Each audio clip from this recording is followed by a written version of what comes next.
Before we get to the other treason, you were actually talking about Lindsey Graham's similar statements when he said there will be riots if Trump is prosecuted, and you just said domestic terrorism defined. I know we are at a dangerous boiling point every time we talk, but with this latest, what do we call it, DOJ filing? Let's start with that. So the pushback from the right and from Trump's, whatever that thing is, Truth Social that I just read earlier, he's blaming the FBI, of course. He's already been trying to foment revolt within the FBI. But talk about what he's been tweeting, whatever he's been doing, truthing. Yeah. On Truth Social, which is neither truth nor social. Thank you. He's been saying since the release of DOJ's response to the special master request that look at the photo they included with DOJ's response. Look at this. There's top secret and secret all over the floor at Mar-a-Lago, and they're trying to pin that on me. Well, this is how this works. You had top secret and secret all intermingled with your stuff. The team comes in, they lay it out on the floor to photograph it, catalog it. It's all got to be meticulously inventoried. They're not implying that you had it all over the floor, but they're implying much worse, Mr. Trump, that you had it and refused to give it up. And by the way, we find out so many things we find out in this response, Stephanie, that even the FBI agents from counterintelligence who did the search discovered that they didn't have all the clearances necessary to even look at what he had squirreled away. Yeah, exactly. I mean, this is just when you think you can't hear a flimsier defense, like that's it. That look what the FBI did. They spilled it on the carpet. It's like, right, as you said, that's how the FBI catalogs every bunch of evidence they find at every crime scene, right? On that, in that vein, by the way, he's also had previously said, "My God, they took some of my own personal stuff." Last night, we learned in this DOJ filing that yes, they did, and they did it, quote, because it has evidentiary value. What does that mean? It means they're saying that we took it, to use a Latin phrase, in situ. We took it as we found it sitting there because the fact that you had it intermingled with your cocktail napkins and ketchup shows the evidence that it was mishandled, which is part of the elements of one of the crimes they're charging him with. Yeah. They took it as a whole, saying, look where he stuck it. That's mishandling. Right. By the way, you were funny this morning, and you tweeted that you'll be on the show unless you're shredding classified documents. Yeah, which is, that was funny. Yeah, the FBI, generally, there's no knock-knock jokes, right? Like when they knock, you knock, it's not like, knock-knock, who's their FBI? There's no joke. That's just, just no, it's the FBI. Yeah. That's the also, joke. I could have a planned phone transition during our conversation, which happens a lot at DHS. And we could lose phone activity as a result. You wrote a piece, there's a reason why hoarding classified documents is a crime. The National Archives and Department of Justice gave too much deference to Trump and for far too long. You said, I just loved how you put it. You said, if someone had told me during my FBI career, I would eventually spend 5 years on national television explaining the complexity of foreign and counterintelligence and violent domestic terrorism, I'd have wondered why. If they said I'd be doing so because of the actions of one individual, I would have wondered who. I mean, here we are. This is craziness. I spent much of my FBI career really in kind of obscurity, working classified stuff. Right? People would ask me, "Hey, what are you working on over there?" I couldn't tell them. Now I've just completed 5 years on national television doing stuff that I thought would be impossible to do, telling people about counterintel and espionage, and look at what the average American who's plugged in has learned about over the past 5 years. SI means signal intelligence. HCS means human control systems. Right? What they can tell you chapter and verse about things that previously had never seen the light of day. And boy, who do we have to thank for that? A president who never should have had access to classified in the first place. Well, I mean, the main thing everybody's talking about that you have tweeted about as well, you said last year the CIA warned its stations about a, quote, troubling number of informants being captured or killed. Trump inquiry fueled in part by concern over intelligence sources. I mean, Frank, it does seem like, I don't know, a lot of coincidence that that's exactly the kind of classified intelligence that Donald Trump took. But are they ever going to be able to prove that or tie it to him?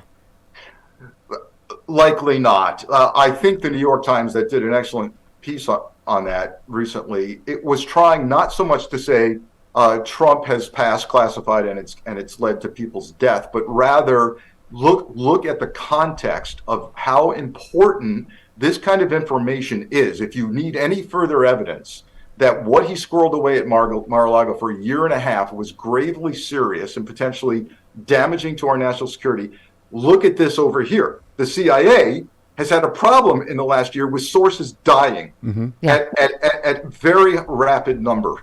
And so that's the context here. Is this is no fooling around. And when you've got stuff squirreled away, as we learned last night in the filing, in your desk, Stephanie, when you're moving stuff in and out of the storage room, when you're lying about that you've turned everything over and that's all there is, and then the FBI comes in with a search warrant and finds twice the number of classified documents that you coughed up for a subpoena, there's a problem here. And so the language we saw last night in this filing is concealing, hiding, destroying. On page 5 of the filing, it says back when National Archives got the 15 boxes, they found, quote unquote, evidence that he was tearing up documents. Yeah. In other words, they got pieces of documents back. Yeah. Yeah. Well, I mean, you tweeted, this is a guy who disdains the rule of law, our institutions, and thinks nothing of exploiting them for his own gain. I mean, a lot of it, you don't have to be an FBI guy to go like, oh, why did he want stuff on Macron's sex life?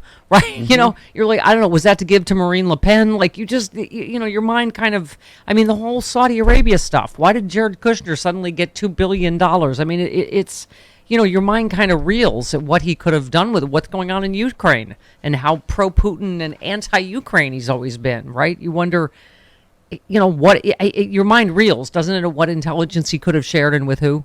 Yeah, one of the most troublesome things about this is we still, even after last night's nearly 40-page filing, we still aren't clear on whether the government has recovered all of the material. Yeah. And if not, where is it? And there's this kind of, you know, sentence that's hanging out there in this filing. Like, yeah, we developed evidence that he's hiding, concealing, and moving. Whoa!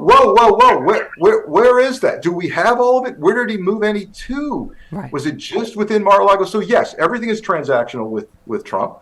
He takes something because he can use it later as capital. Mm-hmm. And yeah, that might have been a motive. But I keep telling people the motive is interesting, but we already have the elements of criminal violations here. Right. We have them. Right. And we have obstruction now clearly laid out in this filing last night. Yeah, well, I mean, the legal experts I'm reading, at least so far on Twitter, are saying the government would not file this kind of document if they did not intend to indict.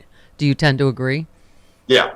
Someone's getting indicted, and I would add that it's going to be more than one person. I think they're focused like a laser now on this Christina Babb, the lawyer who filed the document saying you have everything. We learned in this filing now something new, that when they showed up with a subpoena, not the search warrant, but the earlier subpoena, they said, you know, kind of Christine met them at the door with a sheaf of documents and said, here you go, here's the response to the subpoena here. And the agent said, hey, great, would you mind if we take a look in the storage room just before we go, just to make sure? No, you can't. No, don't look over there. That doesn't raise suspicions in an FBI agent, does it, Frank?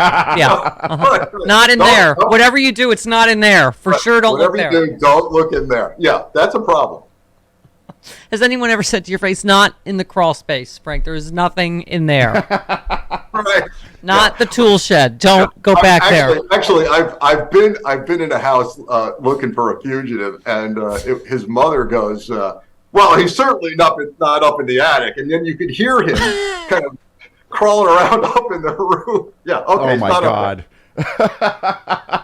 Moms are just not skilled in the dark arts. Okay, you also tweeted about Tony Ornato departing Secret Service official at the center of the January 6th probe retires. Frank, so first of all, what does this mean? I think he signaled he's going to cooperate, but I mean, obviously he can't be compelled because he's not an employee of the Secret Service anymore.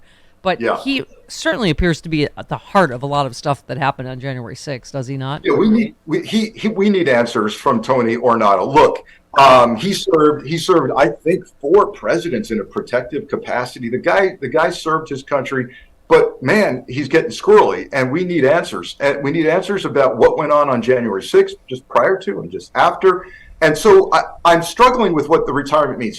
He's met his retirement eligibility. I think he's got 24, 25 years, and God bless him. I'm sure he wanted to lock in that pension before things get really ugly. Yeah. And yes, if you're still employed, you can be compelled to cooperate with an administrative inquiry, or they can fire you. But the problem is that he's already been put on notice that this turned into a criminal investigation. Yeah. So even an onboard employee would have Fifth Amendment rights and could say, look, I'm going to invoke the Fifth. This is criminal. I don't, you fire me or not, I've got criminal rights to invoke. So I don't know what he's doing retiring, but it doesn't get him off the hook. And in fact, now he's clearly going to end up in some kind of subpoena situation if he doesn't cooperate. Yeah.